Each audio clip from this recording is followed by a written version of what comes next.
अस्सलाम वालेकुम व्यूअर्स, मैं हूं शाकिर सोलंकी। व्यूअर्स, आज मौलाना फजल रहमान और साबिक सदर आसिफ अली जरदारी के दरमियान अहम मुलाकात हुई है। 52 मिनट की मुलाकात हुई है कुछ देर पहले ही।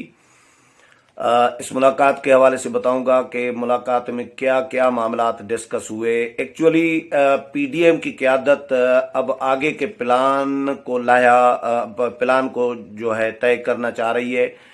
आगे का लाहे अमल क्या होना चाहिए, हुकूमत को घर कैसे भेजना चाहिए। सिर्फ जलसे तो नहीं करने, जलसे तो 6-7 जलसे जो अनाउंस किए हुए हैं, 6 जलसे जो हैं वो पीडीएम के प्लेटफॉर्म से हैं और 7वां है तो पीपल्स पार्टी का 27 दिसंबर का जो होगा मोहतरमा बेनज़ीर भुट्टो की जो बरसी का होता है, लेकिन पीडीएम के रहनुमा भी उसमें शिरकत करेंगे, पीपल्स पार्टी ने ये कहा है, तो वो भी जैसा कि पीडीएम का ही है।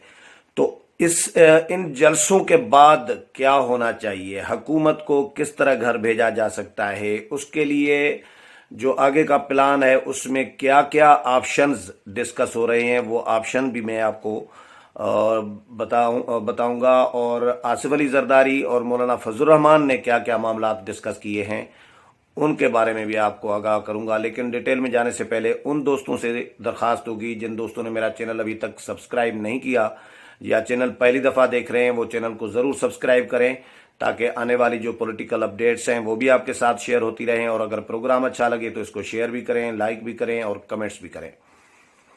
तो व्यूअर्स, कराची में ये मुलाकात हुई है। मौलाना फजल रहमान कराची पहुंचे हैं और साबिक सदर आसिफ अली जरदारी के साथ 52 मिनट की मुलाकात की है।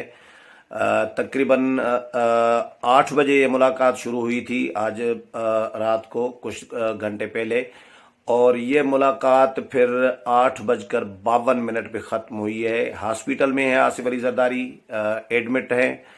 मौलाना फजल रहमान वहाँ पर गए और इस मुलाकात में मौलाना फजल रहमान के साथ मौलाना अब्दुल गफूर हैदरी भी मौजूद थे।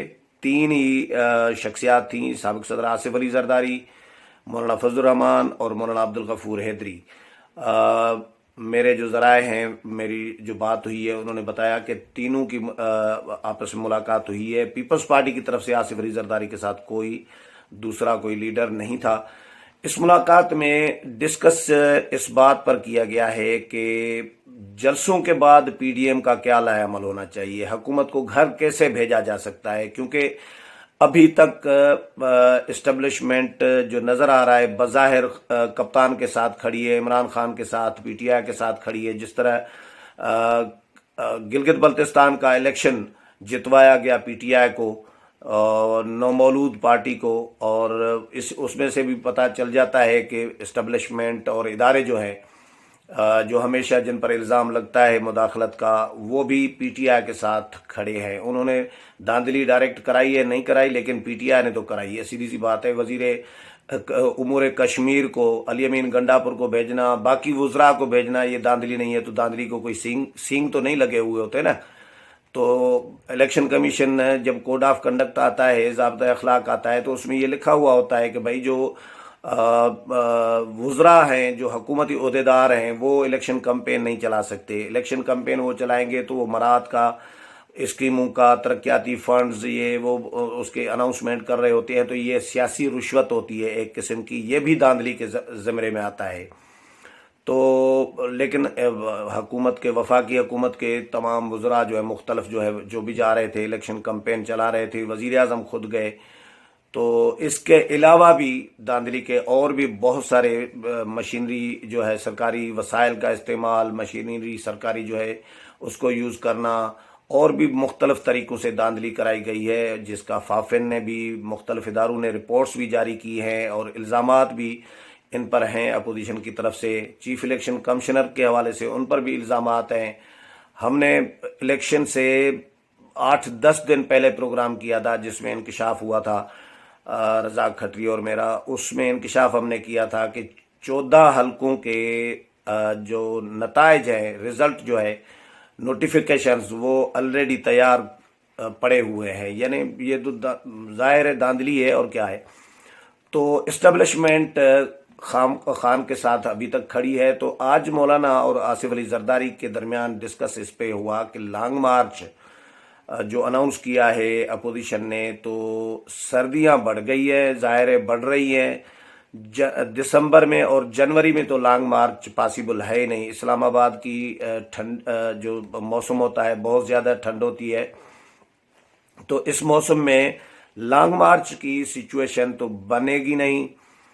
لانگ مارچ ہوگا، یہ نہیں کہ کہہ رہا میں کہ لانگ مارچ نہیں ہوگا، لیکن لانگ مارچ اگر ہوا تو یہ فروری کے اینڈ میں ہو سکتا ہے۔ مارچ میں سینٹ کے انتخابات ہو رہے ہیں، اس سے پہلے لانگ مارچ فروری کے 15 فروری یا 20 فروری کے بعد ہو سکتا ہے پاسبل۔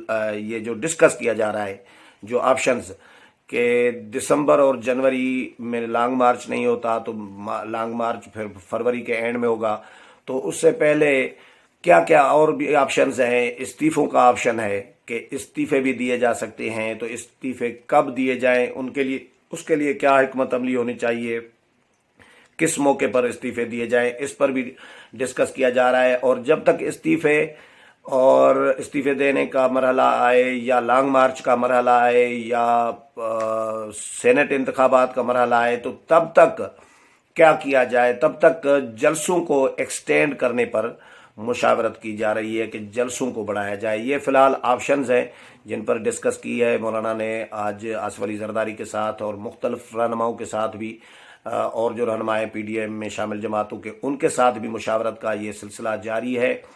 اور مولانا فضل الرحمان پھر آج صبح کو جائیں گے لاڑکانہ، اور لاڑکانہ میں جس طرح میں نے گزشتہ روز ویلاگ میں بتایا تھا کہ لاڑکانہ میں جے یو آئی کا جلسہ ہے 26 کو، یعنی کل 26 نومبر کو جلسہ ہے، اور وہاں پر وہ جلسہ کر کے مولانا پھر لاہور پہنچیں گے۔ جو شیڈول میں نے معلوم کیا ہے مولانا کا، لاہور میں تعزیت کریں گے مریم نواز، میاں شہباز شریف اور ان کی فیملی کے ساتھ، میاں نواز شریف کی والدہ کے انتقال پر، اور اس کے بعد پھر مولانا جائیں گے ملتان کے جلسے میں، یعنی 30 نومبر کو ملتان کا جلسہ ہے پھر، کیونکہ 26 کو مولانا لاڑکانہ میں جلسہ کریں گے 26 نومبر کو، تو ظاہر ہے 27 نومبر کو پھر وہ نکلیں گے۔ 27 نومبر کو پھر آصف علی زرداری کی بیٹی کی جو نکاح ہے